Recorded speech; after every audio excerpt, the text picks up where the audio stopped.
अचानक पटोल बाबू को थोड़ी घबराहट महसूस हुई। क्या वो किसी से पूछे? वहां नरेश दत्त खड़ा था। क्या वो उसके पास जाए और उसे याद दिलाए? इस बात का फर्क नहीं पड़ता था कि वो रोल छोटा था, लेकिन अगर उसने इसे पूरी तरह से निभाया तो उसके लिए अपनी लाइंस पहले से याद करनी पड़नी थी। वो कितना छोटा महसूस करेगा अगर इतने सारे लोगों की प्रेजेंस में वो चूक गया तो। पिछली बार जब उसने स्टेज पर एक्टिंग की थी उस टाइम को 20 साल पहले, मतलब 20 साल पहले उसने एक्टिंग की थी। 20 साल हो गए जब उसने लास्ट टाइम एक्टिंग की थी। पटोल बाबू आगे बढ़ने ही वाले थे कि जब उसने साइलेंस कहती हुई एक आवाज ने उसे अचानक रोक दिया। इसके बाद नरेश दत्त ने अपने मुंह पर अपने हाथों के साथ कप का आकार बनाते हुए ऊंची आवाज में ये अनाउंस किया, हम शूटिंग शुरू करने वाले हैं। हर एक व्यक्ति प्लीज बोलना बंद करे, अपनी अपनी जगहों से मत हिलिए और प्लीज कैमरा के आसपास भीड़ मत लगाइए। एक बार फिर से वही आवाज, साइलेंस टेकिंग, ऐसा चिल्लाते हुए सुनाई दी। अब पटोल बाबू उस वॉइस के ओनर को देख सकते थे। वो मीडियम हाइटेड का एक हट्टा कट्टा आदमी था और वो कैमरे के नजदीक खड़ा था। उसकी गर्दन के आसपास कोई चीज लटक रही थी जो एक छोटी सी दूरबीन की जैसी लग रही थी। क्या वो डायरेक्टर था?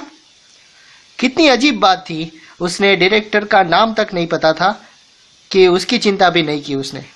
इसके बाद क्विक सक्सेशन में ऊंची ऊंची आवाजों की एक सीरीज से सुनाई दी।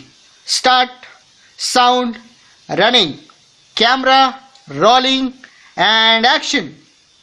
पटोल बाबू ने देखा कि जैसे ही वर्ड एक्शन बोला गया, एक कार चौराहे की तरफ से आई और बिल्डिंग के एंट्रेंस पर आकर रुक गई।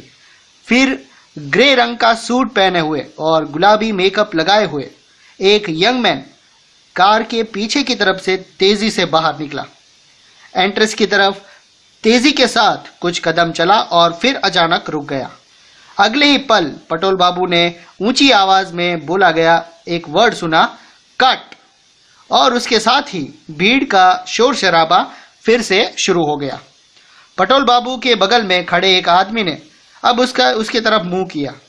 मुझे आशा है कि आपने उस यंग मैन को पहचान लिया होगा, उस आदमी ने पूछा।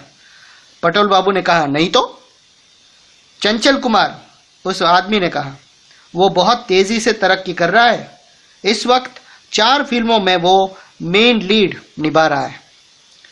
पटोल बाबू बहुत कम फिल्में देखते थे, लेकिन उसे चंचल कुमार का नाम सुना हुआ लग रहा था। शायद ये वही लड़का था जिसकी तारीफ उस दिन कोटी बाबू कर रहे थे। उसने बहुत बढ़िया मेकअप कर रखा था। अगर उसने एक सूट के बजाय बंगाली धोती और पंजाबी कुर्ता पहना होता और सवारी करने के लिए एक मोर दे दिया गया होता तो उसने पूरी तरह से भगवान कार्तिक लगना था। कांचरापारा का मोनाटस, जिसे ज्यादा उसके निकनेम चीनू से जाना जाता था, देखने में वो उसी तरह का लग रहा था। वो औरतों का यानी कि फीमेल रोल निभाने में बहुत माहिर था। पटोल बाबू को याद आ रहा था ये सारी चीजें उस एक्टर को देखकर। पटोल बाबू ने अब अपने पड़ोस वाले आदमी की तरफ मुंह घुमाया और फुसफुसाते हुए पूछा, डायरेक्टर कौन है भाई? उस आदमी ने अपनी आईब्रोज ऊपर को उठाई और कहा, क्यों, क्या आप नहीं जानते? वो बैरन मलिक है। उसने एक के बाद एक 3 सफल फिल्में दी है। तो आखिर उसने कुछ जरूरी यानी कि यूजफुल इंफॉर्मेशन इकट्ठी कर ली थी। ऐसा कहना कि उसे पता नहीं था उसके लिए अच्छा नहीं लगना था। अगर उसकी वाइफ पूछ लेती कि उसने किसकी फिल्म में एक्टिंग की थी और किस एक्टर के साथ। उस टाइम नरेश दत्त एक छोटे से मिट्टी के कप में चाय लिए हुए उसके पास आया। तो आप यहाँ हैं सर, ये गर्मा गर्म चाय आपका गला ठीक करने में मदद करेगी। आपकी बारी अब आने ही वाली है, रेडी रहिए। पटोल बाबू को अब अपनी बात कहनी ही थी। अगर आप मुझे मेरी लाइंस दे देते तो।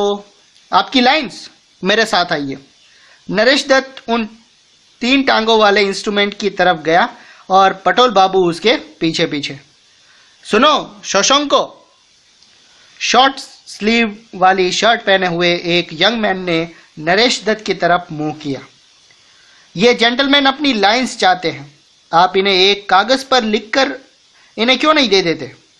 ये वही है जिन्हें जानता हूं।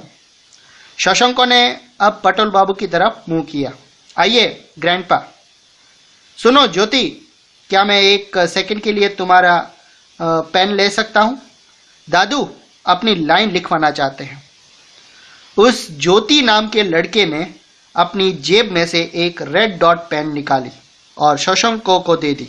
शशांको ने अपनी नोटबुक में से एक पेज फाड़ा, इसके ऊपर कुछ घसीटते हुए लिखा और इसे पटोल बाबू को पकड़ा दिया। पटोल बाबू ने कागज पर एक नजर दौड़ाई और देखा कि उस पर सिर्फ एक ही वर्ड घसीट कर लिखा हुआ था, ओह। पटोल बाबू को अपने सिर में एक अचानक सनसनाहट सी महसूस हुई। उसकी इच्छा थी कि वो अपने जैकेट को उतार सकता। गर्मी अनबेरेबल थी, बहुत ही असहनीय हो रही थी। शशांको ने कहा, क्या बात है दादू, आप ज्यादा खुश नहीं लग रहे हैं? क्या ये लोग उसकी टांग खींच रहे थे, यानी उसका मजाक उड़ा रहे थे? क्या यह पूरी चीज एक खतरनाक धोखा था? उसके जैसा एक विनम्र, एक हार्मलेस व्यक्ति, और वो उसका उल्लू बनाने के लिए शहर के बीच तक घसीट ले आए थे। कोई आदमी इतना क्रूअल, इतना निर्दयी कैसे हो सकता है? पटोल बाबू ने एक मुश्किल से ही सुनाई दे पाने वाली आवाज में कहा, मुझे तो ये कुछ स्ट्रेंज लग रहा है। क्यों दादू? जस्ट ओ? क्या मुझे सिर्फ इतना ही कहना है? शशांको की आईब्रोज तुरंत ऊपर की ओर उठी।